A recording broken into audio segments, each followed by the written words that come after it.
Jadi poin yang ketiga adalah SPM model. Jadi intinya ini. Di SPM model itu banyak, menurut saya ada satu yang cukup bagus, makanya saya utarakan di sini, model yang dibahas oleh Salama. Dari bukunya ya, bukunya Salama. Jadi Salama itu dia bikin konsep tentang model sustainable project management. Konsepnya seperti apa? Mari kita bahas. Jadi salah satu model yang diberikan oleh beliau sebenarnya awalnya, rasionalnya, awalnya pada saat sebuah conference terjadi, ya ini ada conference tentang project management di seluruh dunia lah, top project manager ngumpul. Dia menanyakan sesuatu pertanyaan yang cukup simple pertanyaannya. Anyone here know about blockchain? Coba bayangkan, Bapak ikut misalkan conference di Indonesia, semua project manager hadir. Bapak tanyakan hal semacam ini. Ada yang tidak tahu tentang, ada yang tahu tentang blockchain. Kira-kira jawabannya apa?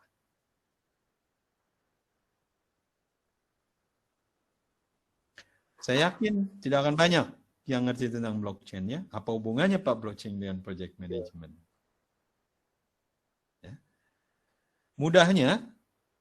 Mudahnya saja saya klik aja blockchain di Google Search, yang keluar seperti ini. Tidak merepresentasikan blockchain dan manajemen. Ya.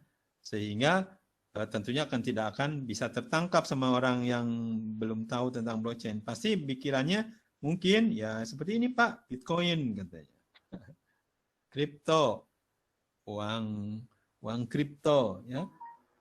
Tentunya kan tidak akan ada hubungannya sama manajemen. Ya.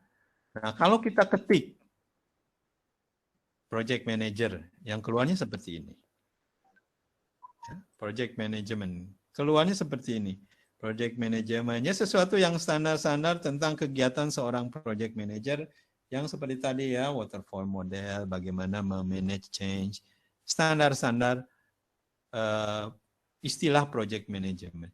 Jadi tidak akan melihat ada koneksinya antara project management dengan blockchain.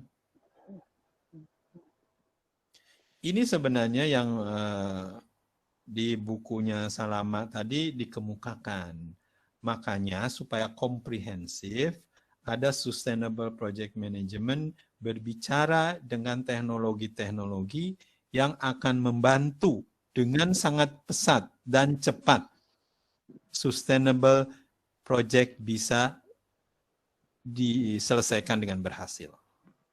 Karena tanpa teknologi-teknologi disrupsi, tidak mungkin agile atau sustainable itu bisa tercapai.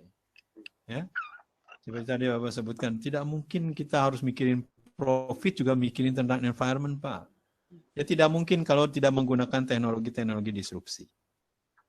Ya, tidak mungkin kalau tidak pakai misalkan salah satunya blockchain, Pak. Perubahan manajemen data dengan expenses yang kita gunakan, dengan kemampuan orang, tidak mungkin Pak dikejar dengan 1 tahun, 2 tahun. Iya, kalau tidak pakai teknologi disrupsi. Ya, salah satunya blockchain. Mungkin nanti IoT. Ya.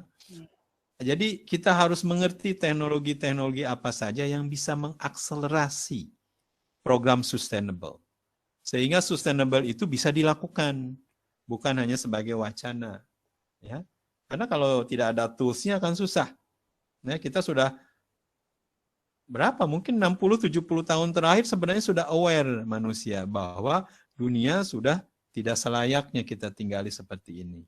Tapi tidak ada opsi. Yang lebih mudah adalah opsinya ya melakukan perusakan, profitnya banyak.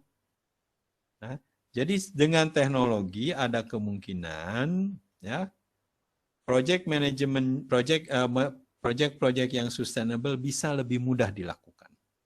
Nah, itulah makanya seorang project manager, terutama SPM, harus mengerti tentang teknologi-teknologi itu. Salah satunya tadi blockchain, karena itu yang paling penting. Ya.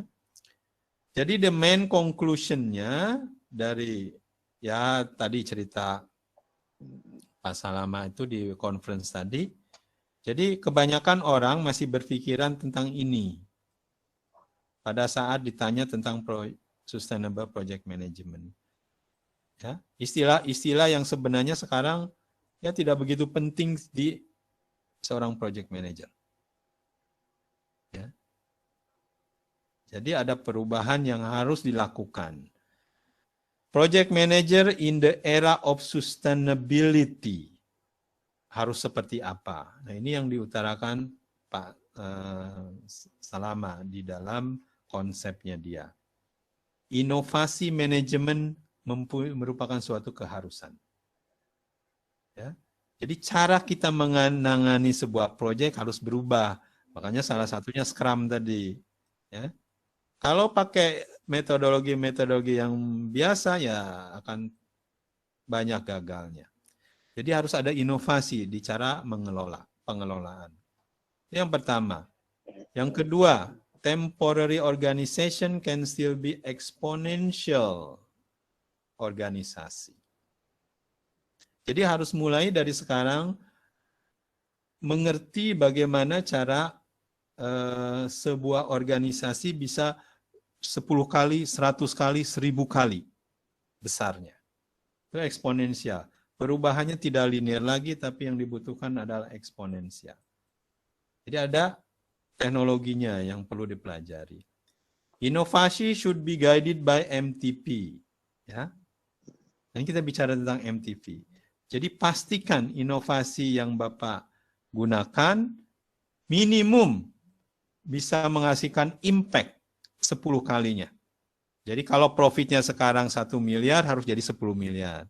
Kalau asalnya 100 miliar harus jadi 1000. Ya 10 kalinya. Itu inovasi yang dilakukan supaya impact-nya besar. Lalu disruptive teknologinya sangat penting. Jadi harus tahu tuh salah satunya tadi blockchain. Ya. Apalagi ya, nanti kita bicara tentang IoT, machine learning. Ya hal-hal itu adalah impact teknologi yang perlu dikawal untuk bisa transformatif, untuk bisa monumental, untuk bisa sustainability. Lalu yang terakhir, strategic project management, harus ada yang namanya program, harus ada yang namanya portfolio. Ya, dari awal tadi slide pertama saya. Ada program yang inti, juga ada portfolio yang support. Oke, jadi ini adalah istilah-istilah yang awalnya keluar dari model Salama.